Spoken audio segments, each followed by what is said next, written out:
my favorite's the buyout for the coaches.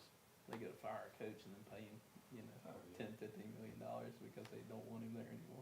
Dude, you never see me again.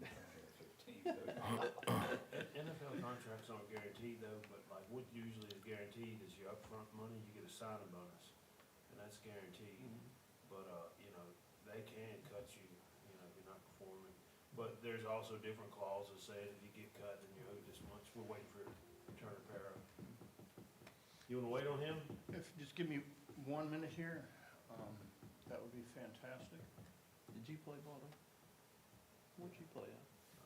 Well, I played at Virginia Tech, and then I played at the Colts. Oh, wow, I don't know that. That's awesome. Celebrity. Yeah, but I mean, I had a real bad knee injury my second year up there, and blew my knee out really bad, and tried to come back the next year, and just quite couldn't do it, but they pay you, like, if you get injured, they'll give you like an injury settlement, so, I wish I could play longer, but still, I mean, that kind of money, even if, for what we made, what I made.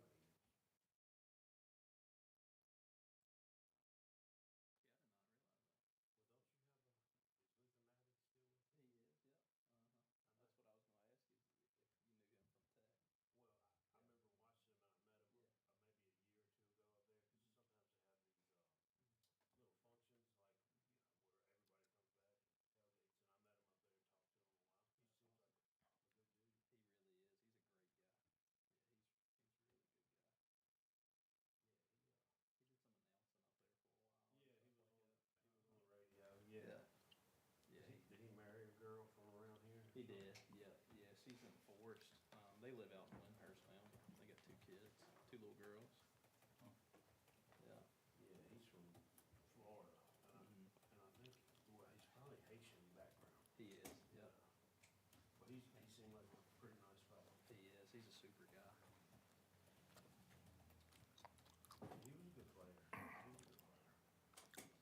That's what, I'm not a big sports guy, and I didn't realize it. Of course, he came to work with me. And then I had a couple guys that I knew, they were like, you didn't realize who he is. Big tech guys. I was like, that's awesome. Yeah, I enjoyed talking to him. Yeah. Because I said, hey, are you in Lynchburg? Because I thought I'd seen him on some little advertisements on like the internet. Yeah, he does great. I'm ready electronically now. It's easier for me to do it by paper, but I'm ready to roll. All right. Welcome, everyone, to the Amherst County Service Authority meeting. Let the record reflect. It is February 3rd, 2026, and the time is 1:33 p.m. The next we have our approval of the agenda. Are there any additions or deletions or anything that needs to be changed? No, sir. If not, I'll entertain a motion to approve. So move. Motion on the floor by Mr. Campbell. All in favor, please say aye. Aye. Any opposed? Motion carries. Next, we have citizen comments. I see none, And none have signed up, sir. and none have signed up. So we'll move on to the consent agenda. We have the draft meetings, minutes from January 6th and the financial report of December 2025. Are there any questions regarding the consent agenda? If not, I'll entertain a motion to approve. If not, I'll make the motion, we approve the consent agenda. All in favor, please signify by saying aye. Aye. Any opposed? Motion carries. I will let you know that when Richard shows up, there is a update on the cash report for January. That data just arrived this morning, so I did do that, and I'll hand that out when it shows up. All right, thank you. All right, next we have the cellular lease agreement, the Littleton Lane storage tank. Is this the one we were talking about at our last meeting, or have been? Have been for the past couple meetings, yes, sir. Hello, Mr. Perro. Sorry. All right, is there anything you would like to add? I know we're pretty familiar with the process. The terms have been settled at $2,400 a month with a 3% annual increase, which beats the $1,800 a month they started with at 1.5% increase. All right, so you got some favorable conditions on that. Yes, sir. We appreciate that. Do you all have any questions on the cellular lease? Mr. Parrow? Hey. Nothing like coming in and chiming in right off the get-go. One of the provisions in this lease, this is extraordinarily good that you don't find in a lot of leases or that municipalities miss, is the provision to maintain the tank. So there is a clause here that requires them to remove equipment temporarily or permanently at their cost so that we can maintain the tank. So that's a very important clause to have in this. It's critical. So thanks for getting it done, Tim. No problem. Your contact that you gave me sent me several examples, and I made sure that provision was in there. Well, thank y'all. Thank you all for getting that. I could see where that could make a difference if you're having to paint the tank or do any type of renovation. All right, well, is there a motion to approve the Littleton Lane storage tank? So moved. Motion on the floor by Mr. Martin. All in favor, please say aye. Aye. Any opposed? Motion carries. All right, next we have the ARPA funding grant subrecipient agreement. Mr. Castillo, would you like to update us on this?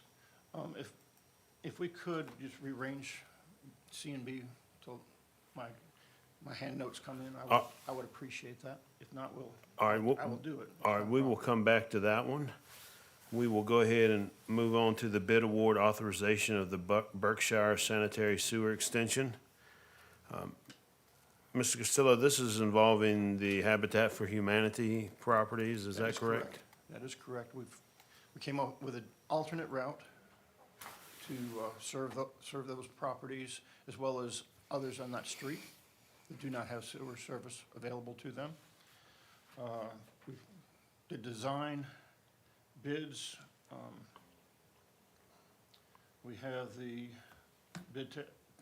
bid tab was included in your package. We have favorable bids, check the references. This is a new company to us, so we want to check those. It appears that everything is in order. So my recommendation is to move forward with this. It's funded using the ARPA funds for sewer extensions. Right. So are all the others aware that, it's their responsibility up to the street? They will, On their property, it's their responsibility? yes. Okay. We have worked to get those three properties. There's 4 other homes that we'll be working with. When they choose to accept sanitary service, when their septic systems fail, they will be made aware of all of the costs, and then the benefits of connecting now, the cost savings for them. Okay, so there are currently houses on that road that are served by sewer? On the Yeah, I think, downhill side, Uh-huh. there's a sewer line that runs behind. Those homes are served by, thank you, Richard, very much. Those homes are served by the sanitary sewer service. The ones on the uphill side are on septic at this time. okay. All right. Well, I'll go ahead and, unless there are any further questions. If I don't mind, so I'm not aware of DNR contractors either. I do like the fact that they're in Gretna. What was the range on the bid tab? Do you recall? It is, I'm just wondering if they're an outlier to low. The difference between the engineer's estimate and that estimate is excellent. From low bid of $354,276, the low bid, to a high bid of $480,700. It's a pretty tight Engineer's bid. estimate was roughly 368,000. So they are underneath the engineer's estimate. Next low bidder was at 423,825, and then the following one was 426,300. Mr. Chairman, if you don't, I'll make the motion if you don't oppose. Go ahead. Can I ask a question real quick? And forgive me because, I haven't been on the government side at all, but looking at this side, like, let's say there's some high budget items, is it something that we just have the contractor take care of every little detail? Or like, let's say, for example, tree removal at 25,000, even in the low bid, I mean, is it other government, you know? That's where they're making their money. Yeah, I mean, it makes sense, but I didn't know if there's things that we can say, hey, we'll approve your bid with, you know, we'll handle If, a piece of it, I'm just asking. It was the bids came in Yeah. over budget, we have the opportunity to negotiate, Okay. but this is within budget, within the engineer's estimate. It's a good fair bid. Mr. Parra, real quick, so this is paid for by the ARPA funds, which, There's the two upper fund pots, and we'll go back to explain that one, which would be, that's why I had it in Yeah. that order. There was $1 million that was appropriated for sewer extensions, because the county had been started with $161,000 and increasing it till 2022, I believe it is. And, 2022. And instead of continuing that, they put the board of supervisors, you put $1 million to these projects. We have spent roughly $500,000 of it, or a little over $500,000 of it so far. okay, so my point being, you know, it's not gonna serve that many houses in the end for the price that, you know, we're, Correct. But it is designed to carry into other parts of the neighborhood. understood. So when you look at this, like, if this money had to come specifically out of, you know, it was no ARPA funds involved or anything else, I mean, you do a return on investment to look at, you know, how this would get paid back, so to speak, or? Correct. We Because- would be doing that, very similar to what we did for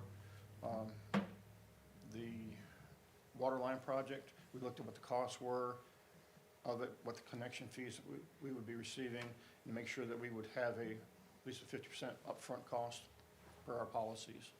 And that's what we would have to do, and if there was a request for this and there was not funding available. Okay, all right. Mr. Parra, do you have a motion? If the board's ready, I'm happy to make a motion. I make a motion that the ACSA Board authorize the executive director to proceed with the contract award per the consultant's recommendation, which was for $354,276. All right, there's a motion on the floor by Mr. Parra. All in favor, please say aye. Aye. Any opposed? Motion carries. So now we'll go back to the item B, the ARPA funding grant subrecipient agreement. Thank you for No for problem. that. Again, in 2022, the county received $6.1 million roughly of ARPA funds. $1 million of it was designated to go for sewer extensions in areas currently that utilize individual on-site treatment systems. That was in place of continuing the annual appropriation that the County Board of Supervisors did, starting with 2016 through 2021. Of that 2022, is that better? Okay. Of that 2022 $1 million appropriation that we had, that needs to be invoiced by the end of November, we spent $100,000 for Westvale sewer extension, Lakeview $358,000, and Campbell Street will be $87,000, and with Berkshire being $397,000, which includes the engineering for that project, in addition to the construction, we will have spent $944,000, leaving us $55,000 of the $1 million. So we're pretty close. The second $1 million, a $1 million authorization was for sewer extension into the Gateway area, and that's what we've been working towards since I got here. Of that, to date, with the project number 3 completing, and that project is substantially complete. Just received the the invoice for that, minus retainage. And they had left one item off of it, so it's being resubmitted to me. Mr. Casillas, that project number 3 is specifically that direct. The force main, 6-inch sewer force main from Main Street down along Route 210, crossing underneath 163 to the Gateway property. So we'll have spent $427,000 for that, leaving us $570,000 available. Now, per your instructions, we halted the work on that project until the developer obtains certain permits. In the meantime, the authority worked with County Grants Administrator, and we were successful in getting an additional $500,000 for this project. Of that, we need to have a $100,000 match, of which the ARPA funds that are remaining can be a portion of that, can be that $100,000.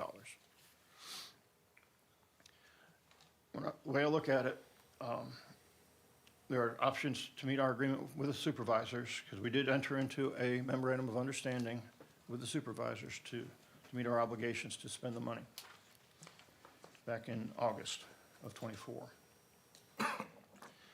There's a couple ways we can make sure we meet our obligations here, because none of us want to see that money be returned to the federal government from Amherst County. One option is to move forward with the engineering, the remaining engineering, purchase the necessary material for the future force main and have it available, and then act as the GC and have a contractor do the actual installation, or even authority staff do the installation of that force main. Purchase a new pump station, and I've got a price quote on that that meets our standards of $251,000. Purchase the wet well material, which is the round cylinders. That's about another $50,000. And then a generator and switch gear, which is, according to the budget, we budgeted $92,000. With that, totals $559,000. With the $572,000 remaining, that leaves us with $12,000 of cushion. Option number 2 is there are other sewer needs. This board has asked me to provide them, just to work with this funds available. West Briar and Ivanhoe wastewater treatment plants in our infrastructure master plan, it's recommended that we do significant upgrades to those plants, because it's more cost effective to do that than to spend $3 million in putting it into pump stations and a force main to our existing gravity system. First of it would be the tank lining of $107,000, and that has been awarded, procured through cooperative procurement. Our existing blower equipment is antiquated positive displacement blowers. We could go with some high energy efficiency regen blowers and save our operating costs as well. And then there's electrical upgrades needed in the control panels and the wiring. It's 1970 vintage in a wastewater plant. Nothing really has been done to it. Then we have electrical upgrades proposed and it's recommended also in our infrastructure master plan for the Abbott, Reichard lift station and the Lighthouse lift stations. And that all totals up to $558,000, leaving us a cushion of $14,000. So we're pretty close on that as well. If option number 2 is chosen, we will need to revisit the agreement and make sure that the Board of Supervisors are agreeable to us changing what we said we were going to do. Now, but I'm not sure, the thing I'm not sure is if the Board of Supervisors ARPA usage plan would need to be changed for their reporting purposes. That's something we'll have to work through. The other thing that I'm trying to determine is exactly how the county noted that it receiving the ARPA funds. According to the Department of Treasury rules, they're anything less than $10 million. If it is received and applied to as revenue loss, there's a box that had to be checked, that counts as being spent. And the November 26th deadline goes away, which will allow us to just continue moving things forward at whatever pace it goes. Continue trying to work with the Gateway project, continuing trying to reach the goals of extending sewer to that area for the community. And we've been pretty successful in reducing the cost of that project. I think we should follow through with what we said we were going to do. However, I understand the board's direction, and I can report on that a little later in the information package. And utilize either go forward with just purchasing the materials, which we can do within the time frame, do the engineering work that we need to do, and use the SEID grant, because it has a 2-year window, and it has 2 one-year extensions should there be anything that the developer does not cooperate any further and holds the project up. We just submit a notice to the Southeastern Regional Crescent Administration and let them know what's going on, and they'll give us a 1-year extension, then a second 1-year extension. So we have more time with that. I believe we can complete this project without any long-term financing required, or very minimal, if any. At the last board meeting, I presented you with going from $2.5 million to, I think, $400,000, and we're continuing to work those costs down. When I went through the budget, there are parts that are in project number 3, the line from Main Street underneath 163, that are like paving. It's all board. From that point on, there's going to be no paving. So those costs I can remove. There's things like that I'm continuing to knock off of the total project cost. I know it's a lot of different information. I know you had mentioned before too about the new pump station, doing like a refurbished pump station. Yes. Things of that nature. This notes that it's new. Is that still And an option? that's to be able to expend the funds. Okay. I Yeah. still think I can find a new one. Where I'm having an issue is most of the areas where the growth is occurring are in the southern areas, particularly Florida is where the market has been, and they're flat. They don't have the head conditions that we have to meet. So I'm trying to find one that will meet that. I mean, we can change impellers and that sort of thing, but I'm not sure it's all. With what we've got there too, just out of curiosity on option 2, is any of that like a issue right now? Is there anything that's failing in that? The Abbott lift the tank lining is leaking. We've already agreed to do that as part of what we need to do, rather than move forward with a pumping station.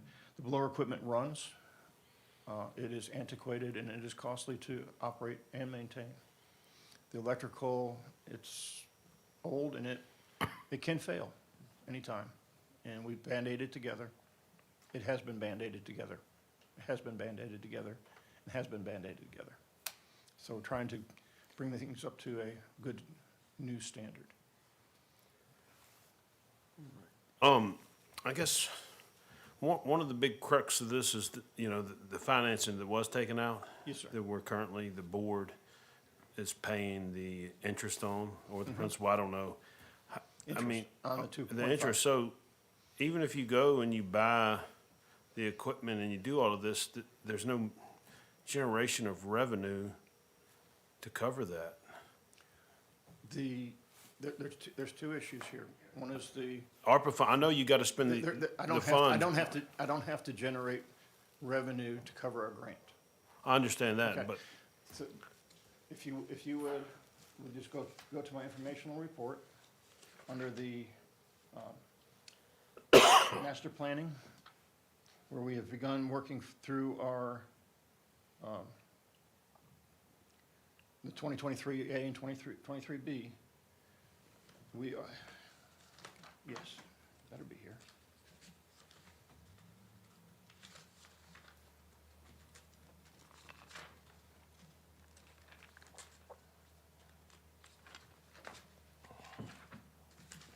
Richard, page 42. Yeah, I understand that. so, I'd included the spreadsheet which showed, I apologize, there should be a spreadsheet in here that shows, and I'm aware, we have a deadline that we have to spend the grant funds before December of this year. I'm aware of that. But there's another caveat, and that's the money that was taken out in the loan. And, you know, even by spending the grant money, that doesn't create any revenue for if there's nothing there, that doesn't create any revenue to cover the cost that the Okay. county's now paying. this should have been included in your package, and I apologize right now. It's, Here's where things are with the $2.5 million. $2.5 million was borrowed. The issuance cost was $48,000. In our SNAP deposit account, which you see I've seen in the in the financial report, is $2.45 million. The interest earned up to, when we pulled it out on 123, was $353,000. The balance that was wired to our account, which we have then since transferred over to LGIP, where we can earn interest on that at 3.81, 3.82%, at no arbitrage penalties at all. We're anticipating earning an additional $5,800 for that, giving us a total a payoff date of $2.81 million. We pay off the loan principal, 2.5, plus the remaining interest payment, which is $47,538, because we're doing it a week early, we're saving $8,000. Doing it that way. That leaves a balance of $263,000 that is available to be returned to the county. From that, I do have to subtract the arbitrage penalty for the interest that was earned that we're not entitled to, that was over the interest that we paid. I'm guessing that is around $80,000, which has a rebate amount of $183. So versus the interest expense that the Board of Supervisors has paid at $229,000, the impact to the Board of Supervisors is $46,000, which is just $2,000 less than the issuance cost. so you're saying that that loan will basically, It's gonna go away. it's gonna go away. So it's going away, you're paying it back, you're prepaying it, whatever, you're getting rid of it. Getting rid of it, and I'm not requesting to get any long-term financing for the Gateway project until it is truly needed, which I'm anticipating not needed. I'm working very hard to make it that way. So, couple of things going on here. So that 2.5 loan is gonna go away. Yep. All right, okay. Right now, you got a grant for 500,000. You've got some money left from the ARPA funds, right? Another $500,000, yes. Another 500,000. I think we talked about this last month. How much is the total project estimate now? It is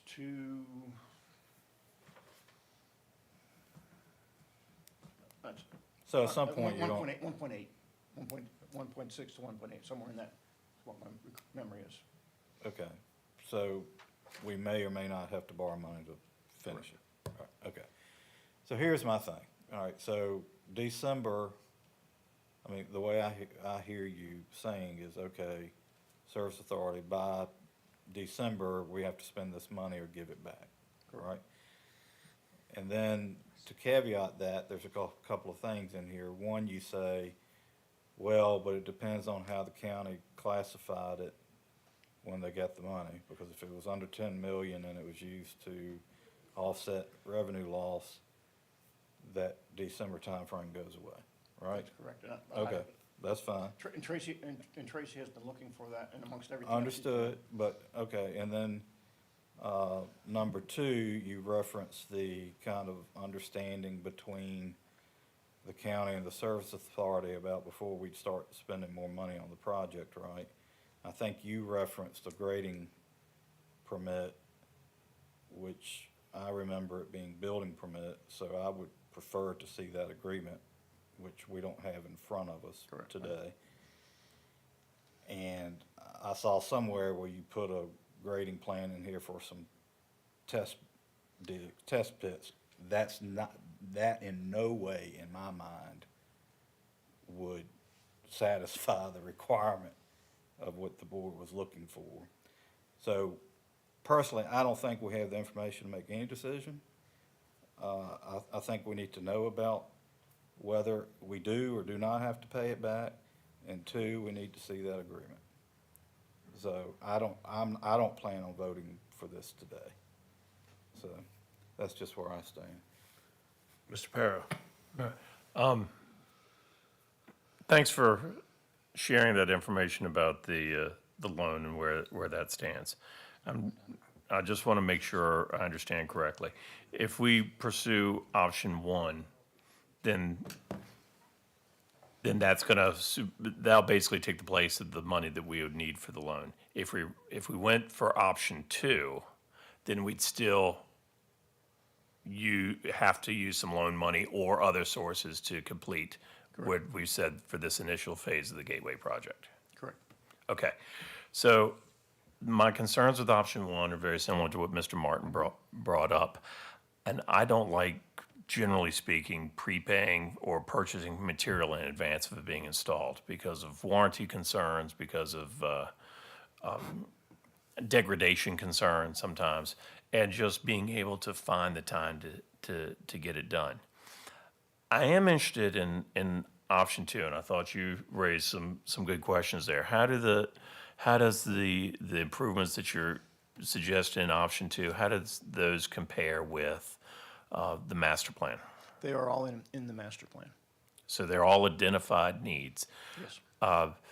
The electrical upgrades in the blower equipment could result in substantial electrical operational savings over time. So it's not a source of revenue necessarily, but it is a way to decrease operational costs. Correct. If we were to make a decision today, I think I'd be more aligned to go with option two because there are no guarantees that the Gateway project is going to move forward. And we could get our spend down accomplished. We could make improvements to our systems. Yes, I know it's going to require some other hoops and to make sure that the agreements are in place with the Board of Supervisors. And we've got that other, is it CERCAP? It's SCID. SEID grant that can stretch out, and we can effectively buy some time on the Gateway project and not have to move now, but use those funds there to make sure that they're moving forward. If we are to make a decision today, I'm in favor of option two over option one, based on those considerations. And still, if indeed the developer does get some permits, whatever kind of permits you guys say he needs, I may have to come to this board and ask authorization to continue with some of the engineering needed for the project, so we can use the $100,000 of that ARPA money to match the $500,000 grant for that project. But that still gives us time to allow him to do his thing. And But I guess I hear what you're saying, I agree with you. If we're forced to make a decision today, option 2 would be the way to go, all right? But we don't know if we're forced to make that decision today, right? Because, one, we don't have the agreement with the board in front of us, so I don't remember exactly what it said. And two, we don't even know if we have to use it by December 26th. So to me, those would have a huge bearing on the decision that I made, so. Tim, let me ask too, because I'm still getting myself familiar with the Gateway project, but the subdivision that's above that, I think it's Marymore subdivision? Correct. So, are there easements that have been put in place to service the Marymore subdivision? There are to be easements given to the authority at no cost on the Morcom property to be able to serve the Marymore subdivision, whose private septic systems are average, this was 2 years ago, 46 years old. Yeah, so that's my thing of it is too, is that I think one thing about the Gateway project, it does service that entire subdivision. It services that, and it opens up for the other large tracts Yeah. that, But I mean, the For di- biggest thing with, I mean, we're seeing it a bunch on the real estate side with failing septic systems and issues of older systems like that. One thing that I don't know, what was agreed upon farther, but I would feel pretty comfortable is, if there's easements that are set in place that are essentially already went and hit and set in place, to me, that allows this project to have a little bit better bearing, because if there's septic systems that fail in the meantime, that can be connected in that side as well. Well, I don't think they're set in place yet. they're not set in place And- because the overall site plan has not been. And then also there's gonna be expense that's gonna be associated with hooking Marymore up to that's not even included, so that would be additional expenses. Well, the Marymore projects could be funded with the original. I was surprised at this one. I came because I've been trying to track where all the monies are and what's happening with this. From 2016 to 2021, the county provided to the authority $1.019 million, of which $70,000 was expended. There's $949,000 available to extend sewers in other areas, not utilizing any of the ARPA grant funds that the Board of Supervisors entrusted the authority to move forward with before I came. And was not used. And it's not used. Just out of curiosity though too, with, I mean, the new septic laws and everything that are in place, are there other grant funds that could help with that portion of the project? There may be some other grant funds available. The Water Revolving Loan Fund. There are some possibilities for some of that particularly, or even DHCD. I know we're looking at going with CBG funds for South Amherst community. We may be able to go after funds for this. They have a number of different programs besides the conventional application process that we could utilize. So I would, as I continue to work through this, definitely go after grant funds to pay for, because running sewer systems, if it was cost effective, it'd have been done years ago. It's expensive. Yeah, and when a lot of these subdivisions, some do have the ability to put in another system right Correct. beside Some the of other one, so. The newer, yes, I don't know about that one, but I don't know how large the lots are and so forth, but a lot of them are built with 50 to 100% reserve, and I don't know about that one. But getting back to the point of what we want to do here, I would choose option 2 if we had to make a decision today. But I think Mr. Martin does bring up 2 good points. Okay, if we can get an extension, then that would be the way to go. That would buy us some more time, and I think until we have that, and also regarding the memorandum of understanding or what have you, I think we set a building permit, and that's what we would like, because if you have That was directive from, it was not part of the memorandum of understanding. Yeah, we talked about this last week, but we actually wanted a building permit because then you've got skin in the game, so to speak, as opposed to just a disturbance permit. So, we will research the minutes of those meetings to make sure that what you said and so we're all on the same page, for And, sure. and the other thing is, this has been going on for quite some time. I mean, we've been dealing with this probably for the past 2 years. It's been, Longer than or longer than that. I mean, it's been, I've been here 2.5 years. and it was, you got it when, it was here when you got here. So, I mean, this is something that was supposed to be already in the go a long time ago, and it's just never taken off. And, I don't see buying equipment and putting stuff on the ground and just waiting for something to happen. I don't think that's good policy. Mr. Parrow? Thank you, Mr. Chairman. What I might suggest is we bring this back to the next meeting with the answer to if the grant application had the lost revenue provision checked, number one. And also, the agreement with the Board of Supervisors Oh, okay. about the payment, so that we have a better understanding of that. If the lost revenue box is checked, then as the document says here, it's all moot, because there is no spend down requirement. Correct. So that may Once just I negate heard it about that, I entirely. was going, hey, we may have a way to make this really work, but Well, is there any other discussion? If not, no. Mr. Campbell? Well, would you like to make it in the form of a motion? Is that your motion? If that's what the board would prefer, I'd be happy that, I move that we defer this topic to the next meeting with the information from the Department of Treasury regarding the spend down of the requirement for the funds presented, as well as the Board of Supervisors memorandum of understanding with the authority. Right. Is there any more discussion? There's a motion on the floor by Mr. Parrow. All in favor, please say aye. Aye. Any opposed? Motion carries. thank you. Thank you. Thank you. Now, I guess we can move on to the informational report. Yes, don't go anywhere. If you can, go for it. My jump drive's up there, if you want to do it that way. Under the infrastructure master plan, we're continuing to work on that. The Route 130 waterline engineering services is moving forward.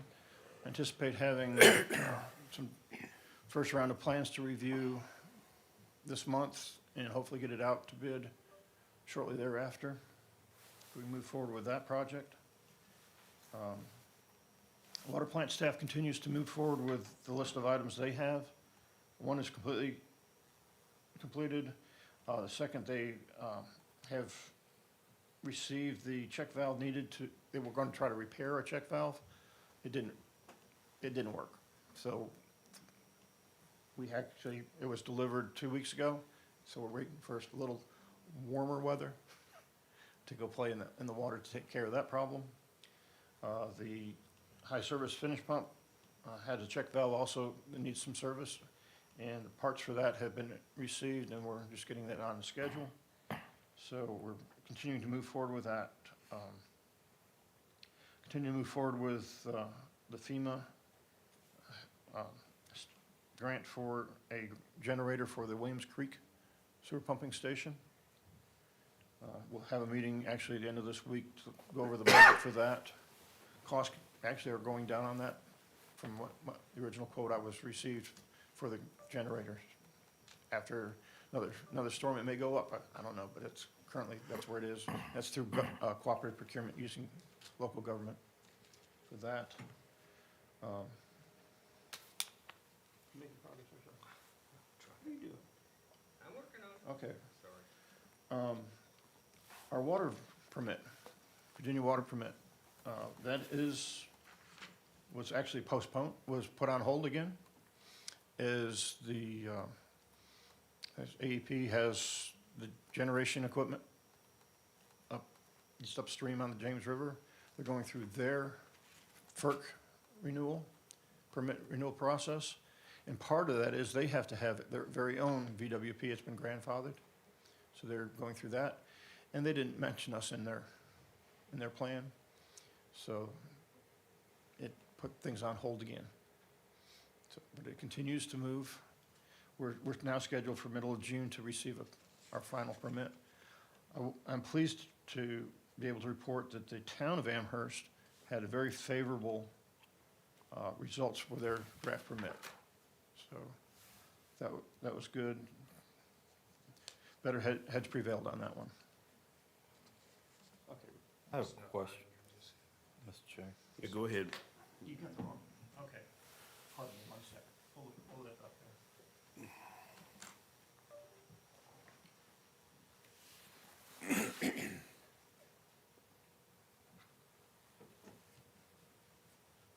We will be better prepared next time. Here.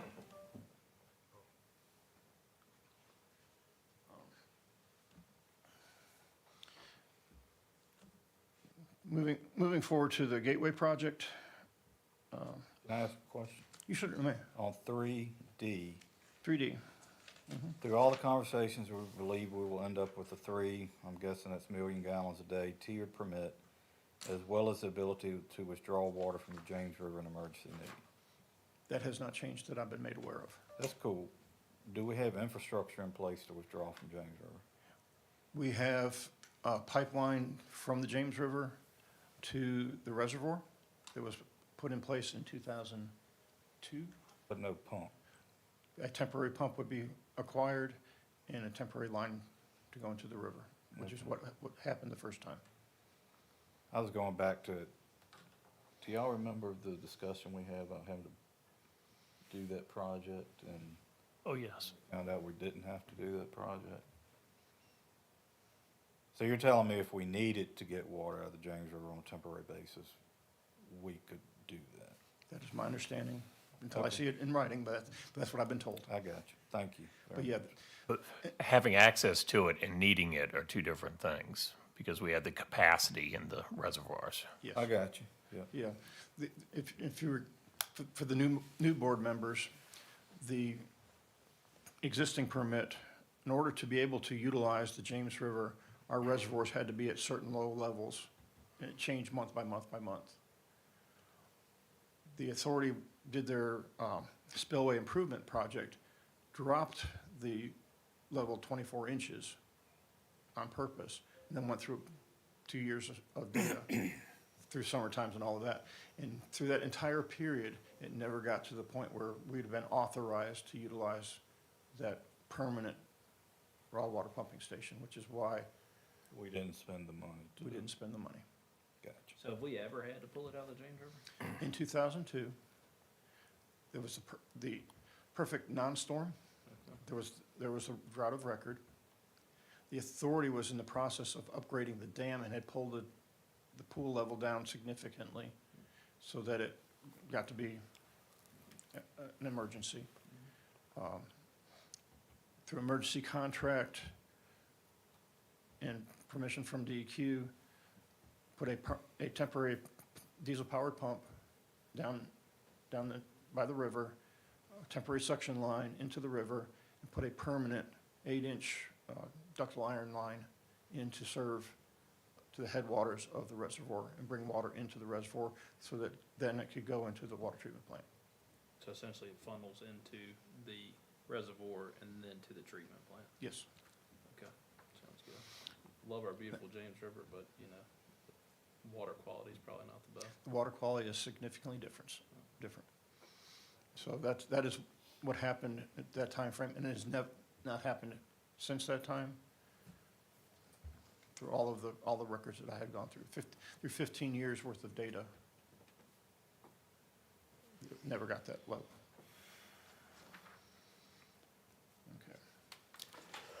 Okay. So, I'm gonna go back to the financial master planning information.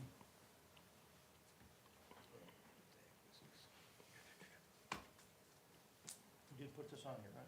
You're not gonna mess with me? I did put it on there. Okay. I'm not sure if this is for the mouse or what. I can't see. I'm getting older.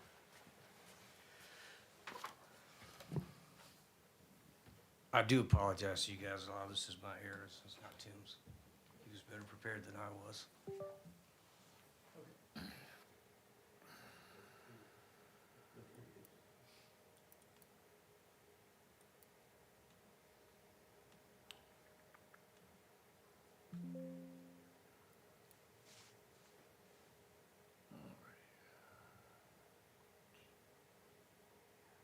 Here we go.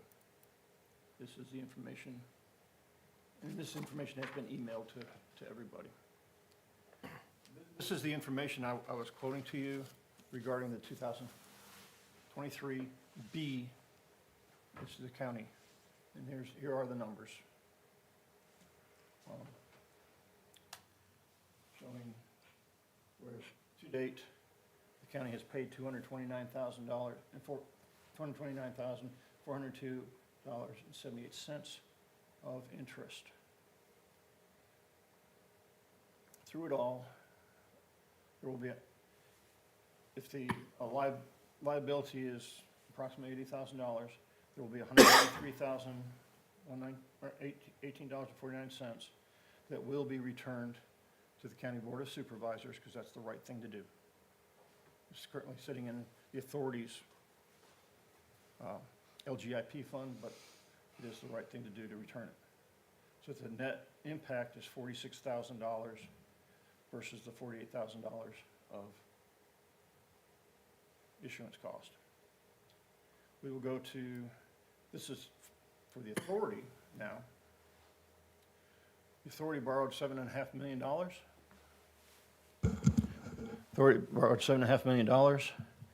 The issuance cost for that note was $119,978.70. So that is, I had $7,380,021.30, and you have seen that in your financial reports under the SNAP account for 2023A, Principal Fund.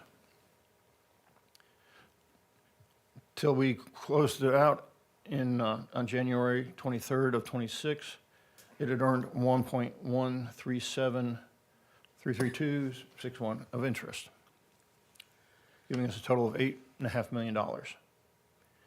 That has been transferred into our LGIP, and we're anticipating earning an additional $17,000 off of that.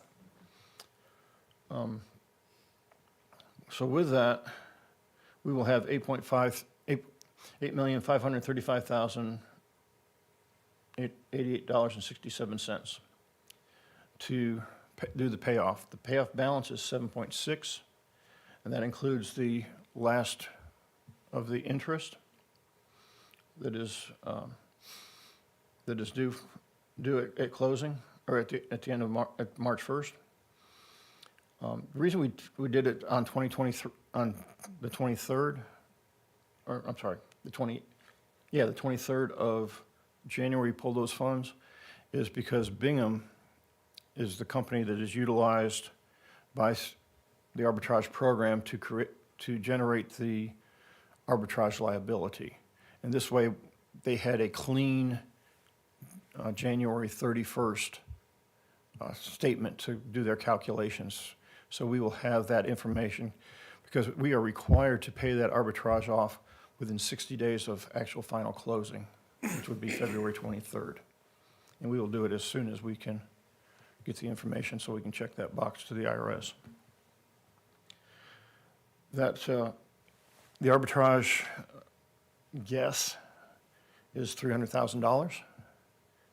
So that will leave us with additional $600,000 in our account compared to the interest that the authority has paid of $699.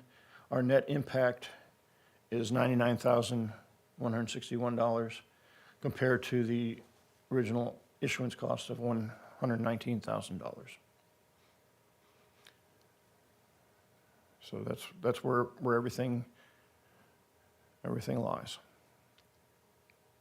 Just so I understand, we borrowed $7.5 million to do a raw water intake project, That is correct. which we didn't do. Which we didn't do because we didn't need it, we couldn't use it. Got it. So now we're getting ready to pay that money back. Correct.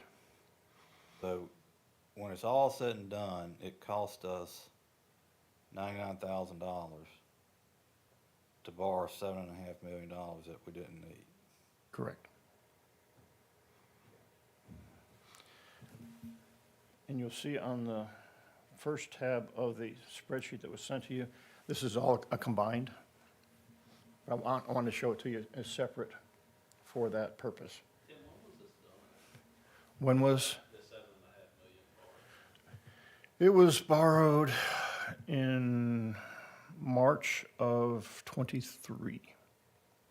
The $2.5 million was borrowed in May of '23.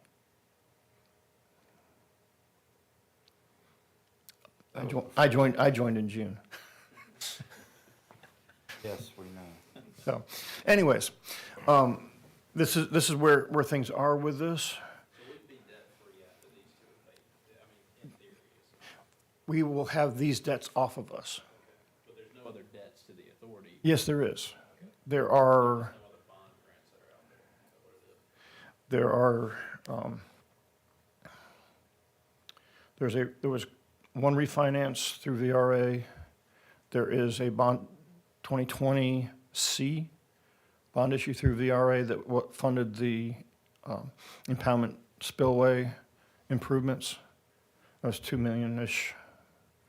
And there's one other out there, and I can't remember that one off the top of my head. Those don't show on the balance sheet just because they're not coming due, so we'll wait and see them right now. Working on the balance sheet's a whole nother subject. Gotcha. Okay. What, as part of the financial master planning, we wanted to get this monkey off our back. The next moving pieces will be putting our model together. And I'm working with R.T. Taylor on that. So that I have a working model, so when we start our budget process in March, to say, hey, these are what our costs are gonna be, this is what we're gonna need for capital, whatever, we will know when, this model, the vision for this model is to know when we need to utilize borrowed funds, or if we we have grant funds for any type of projects, what we need to do to meet our operating needs and all of that, not just in a one-year picture, but on out. So that in, say, 2029, we say, hey, we're going to try to do this project here, and we need to borrow $1 million, $1.5 million, whatever, and it will show the impact on the rates as well. Because that is our revenue source, and I'm very much aware of that, our ratepayers. And Mr. Castillo, those projects are aligned with the master plan. And we're using the master plan to align the financial plan. So, bingo. So the master plan, the financial plan lineups will be able to project with reasonable accuracy over the next 10 years where our rates should go and where our long-term spending needs are for capital improvements. Correct. And if we need to go after any kind of funding, I'd hope to have been successful in receiving funding from VDH, which I don't believe we are, because even though they've held up issuing things, I've not seen any fan mail coming my way. And I'm also going to be meeting with the program manager to see where we were weak in our application and what we can do to strengthen it. So we may be able to work our ways through those kind of things and know when we need to do what. So that's where we're trying to go with this. March, I intend on having a budget presentation for the board, with April March, we're going to be really working on the budget. April, we'll have a draft for you where things will be balanced. And then any adjustments that are seen to be needed in May, so that we can have a public hearing in our regular June meeting for any kind of rate adjustments if we indeed need any. So that's where all of that is. So other things we're working on with our as part of our finance and budgeting, is working with Local Choice to get our insurance, health insurance premiums, because we are going to get that information out to our team way in advance, because I don't want to go around, we need to do something regarding our health insurance. It's very expensive. As we had talked about at our previous budget cycle, which you two weren't here for, is our health insurance, it's the top of the line. Comes with the top of the line cost. So any entry-level person with a family, they can't afford to work for us. That's what the rate is of that particular job is versus our health insurance costs. So we're trying to come up with ways to minimize that pain and still give reasonable coverage to our team. Also, I'm working with getting quotes on our liability, property, or workers' comp insurance programs. Currently, our workers' comp is melded in with the county's workers' comp. We do pay for it. But if we have our own safety programs, we need to be responsible for our own workers' comp. So I'm utilizing VACOR, who has been providing insurance for the county and for the authority for a number of years. The other local government insurance program is VERSA, part of the Virginia Municipal League. I have utilized them in other areas I've worked. They have some, depending on where their costs are, they have some programs that are very beneficial to their members, such as safety equipment grants. Even just 2 years ago, they started a leadership grant program. So if we have members that we want to see grow in their leadership skills, we can send them to these programs at no cost to the authority. So we'll be working through all of that. The audit kind of hangs out there over us. I know the county's new finance director is doing yeoman's work, trying to understand where things are. And I really, really appreciate all of her efforts and her team's efforts on that. So that is where that's at. Are there any questions on the 2023 A and B? Okay.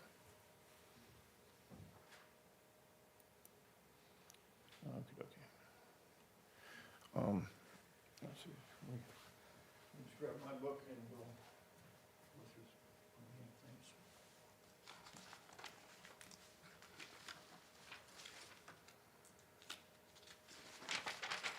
I do have one additional thing I want to share with you.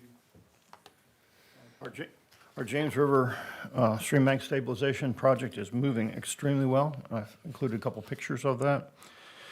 The funding part of it is now moving very well. I received the pay application, I submit it to EPA, they approve it, the money ends up in our account faster than it is for us to process a check for the contractor. So they're getting their monies in a prompt manner. I had to submit our first quarterly report for the project progress. I've never done one of those. It was accepted and acknowledged. That made me feel good. We're beginning to be able to access our sewer main for camera inspection. We've not been able to get to that area. There is a restriction that we can't get through, so we'll be able to move that forward. We have just under 400 linear feet of water main in Briarcliff has been installed. The weather has not been most cooperative for that. We have received, as a couple of you asked me, we've had a few main breaks, not as many as the city of Lynchburg, but we've had a few. Knock on wood, we don't have too many more. We've been dealing with those. Continue to move forward with other projects as well. DGS with CVTC infrastructure was having troubles locating the actual deed, transferring some land to the state from the Virginia Carolina Chemical Company. I was able to make time to get up to the clerk's office and took pictures of those deed records and sent it to them, so I'm waiting to see that if that's moving forward. There's a number of development projects we've been involved with this past month. Excuse me, can I go back to the CVTC? Yes, sir. So I saw the article where they're going to remove all the buildings, and you're saying here $6 million worth of demolition will happen. Some of those lines have been transferred to us. Is that work? No, none of it. None of it, but some will be transferred to us. The main backbone of that infrastructure is all I've asked to receive and all I'm going to accept. Okay, so as they do the demolition work, I assume be they no will be impact. isolating? It should be isolating. Most of those buildings already are isolated. Correct, Richard? I mean, he valved them off. So what I'm wondering is that the demolition work going to cut, if we're only accepting the main lines in the system, are they going to have a hard isolation where the distribution lines hit the main lines? Yes, it has been sketched out, and I provided that to you a number of months ago. Yes. It was a loop around campus. There's the pumping station and Right. the two storage tanks, and there's two main sewer trunks. That's all we're looking to accept. Understand. So what I'm curious about is the demolition work that the state's going to do, when they finish it, are they going to be able to turn those lines over to us? And are the lines that they are going to maintain or retain, will they be properly abandoned? Or do we not know yet? I don't know at this time. Okay. All right, thanks. What, well, I heard like 30 buildings are gonna be, is what I heard, 33 buildings? 31? 31 is. I guess the question, where is all that gonna go? Where are they gonna try to bury the brick? I mean, what are they gonna do?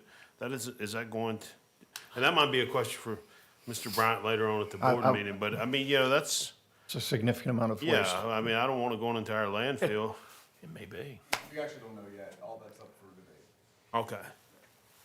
Thank you. Thank you. But you see the list of developments that we've been working on, working with, move things forward with that. We've yet to receive our EPA inspection report. Expect that any time, and we'll share that with the board, obviously. Been working with VAMDWA, the Virginia Water and Wastewater Authority Station, and the Virginia Rural Water Association on various legislative issues. There's a number of issues out there, a lot of issues dealing with affordability. Most of those are directed at State Corporation Commission regulated utilities, which we're not one of those. There is one of the major issues that could have impact on the authority is there's bills out there to prevent any land application of biosolids that have any traces of PFAS in them. Now, we don't own the plant, but we pay for it as part of the operating costs for the regional plant. So there's a number of those things happening. I was scheduled to meet with Senator Deeds and Delegate Griffin a week ago, but with weather more in Richmond, because they were sliding every which direction, and I didn't want to get involved with that. I have rescheduled that for February 12th to meet with them and discuss our issues, utility issues with them individually. And then after this meeting, I'm actually heading up to DC to meet with Senator Warner, Senator Kane, and I know a couple of representatives we've got appointments with as part of the Virginia Rural Water. They have their National Water Rally this week. Most of the board is up there, but I'm going to go up and join them for some of those meetings and update the senators on our stream bank restoration project that they have provided the funding for. So, Senator Warden toured, so he's been down there and he's seen the pump station also. Now, one thing I've learned since coming here, when a senator shows up with a big paper check, take it and take it right to the bank. Because all of the other paperwork to get it, the money is coming in is painful.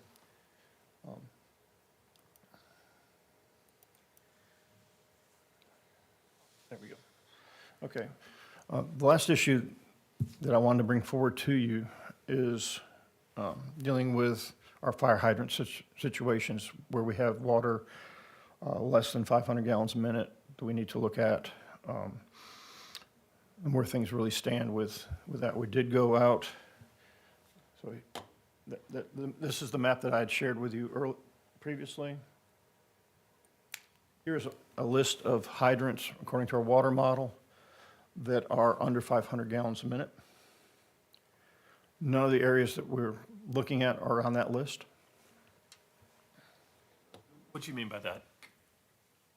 The Marymore subdivision areas are not on this list of under 500 gallons a minute, nor is the other part of Old Town Madison that we're looking for. So the part, meaning that where we've. We are investigating, Thank you. where we're investigating. So your model versus reality is different. Correct. So we do have Mormon Drive, was it, 1,500 gallons per minute is what's acceptable for fire flows. We're nowhere close to it. our standard, our current standard is 750. NFPA is 15. I understand, yeah, I follow you. But our current standard is 750. The former standard was 500 gallons a minute. And we've got issues we have to deal with. Yes, we do. I'm not arguing that. But we do have a couple of areas, a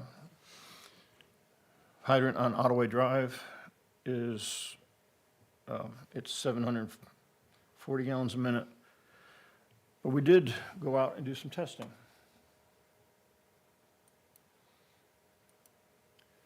And here's the data. Could you zoom in on that bottom right-hand corner, please?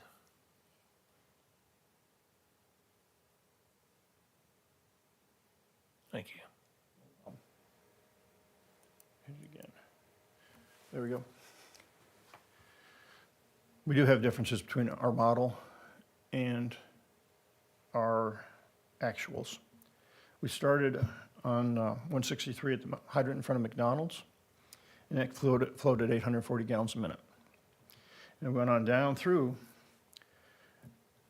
and there was a significant decrease on 163 from Martin's Road to the intersection of Route 210. It went from 600 to 400. Comes back up, the highway goes down a little bit in elevation, but we also have Scotts Mill at 380 where it should have, our model says 677. Hydrant number 58 on Marymore, we flowed at 380. The one that was at the end where the fire was actually flowed at 500 gallons a minute when we tested it. The one on River Ridge flowed at 530. I asked engineers to run the model for me to see exactly what it should be at hydrant number 118 to see where we are. And their results were not correct. Well over 1,500 gallons a minute. I'm not sure how you can get that through an 8-inch line. So I've asked them to do research as to how we calibrated the model when we did it. And it was done on pressures. It was not done on hydrant flows. I was misinformed. But I read through some email correspondence back and forth, and they asked for pressures, static pressures, to calibrate. So we're going to go through. I've asked for engineers to give me each fire hydrant what it should be, according to the model, and then we're going to, as part of our flushing program, flow them and see where we are in things. We're also working, we've started meeting on a regular basis with the emergency management team, explaining to them how our system functions, how we get water to our system. We just can't, all our water from the water plant has to go into Price's store tank to go out to everywhere else. And also to code each hydrant so that when a fire personnel arrive, it'll tell them you should expect 1,500 gallons a minute here, or you should expect 1,000, 750 or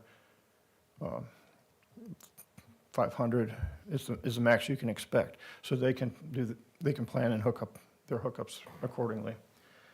We're going to be working with them on that part of the project. Either we'll paint the caps. There is AWWA in the fire code has standards. We're going to be utilizing those standards. One of the things that we were discussed actually yesterday was there are two different color hydrants. Right now there's three because the ones we're buying are red. There's two different color hydrants. There's the yellow hydrant and the silver hydrant with a red bonnet. The silver hydrant with a red bonnet has a finer thread, has the Lynchburg foundry threads, where the other yellow hydrants, and now red, have the standard threads. So the fire department knows when they come into an area, they see one or the other, they know what equipment to use, what adapters they can utilize. So we're really working on our communications. One of the things, yesterday we were discussing, I have access to a group that can provide training on actually how a hydrant works and how it functions. They have cutaways and all of that. Bringing them in for the academy that's currently going on. And also, in my understanding, conversation, they don't really have a good place to learn how to hook up to hydrants. We're offering them to come to our water treatment plant, to the hydrant right there, where they can hook up and do whatever training they need, and it won't impact our customers with storing anything up out in the distribution system. So we're working on getting a much better working relationship. We've actually received a couple of 4 radios, emergency radios, so we can actually keep up better with what's happening. So if there is something going on, we can respond more promptly, not just hoping someone will call us. So those are things we're working on. I'm going to go back to. Can I ask a question? Sure. On the model? So you said the model is calibrated based on static pressures? That's what I found out. Okay. So that's a gap, It is a gap. because as water flows, the faster the water is flowing through a pipe, the more friction is created and the less water will become available. And depending on the interior condition of the pipe, older pipes tend to tuberculate and create additional friction. It will decrease flow at hydrant locations. So having a dynamic test using dynamic pressures, which is the measure of how much pressure drops between 2 points during a flow event, is a much more accurate way to predict accurately which your fire flows are going to be at the outlying positions. Correct, and that's what we'll be working towards. We'll note, as several of you noted when I first brought this information to you, we have a gap along Route 210, about 1,000 feet of 12-inch pipe missing. Why it was never installed, we're still trying to find out. But that will be on this year's capital improvement project list to get that jump, because that will give us a loop for providing water into these areas here and here as well.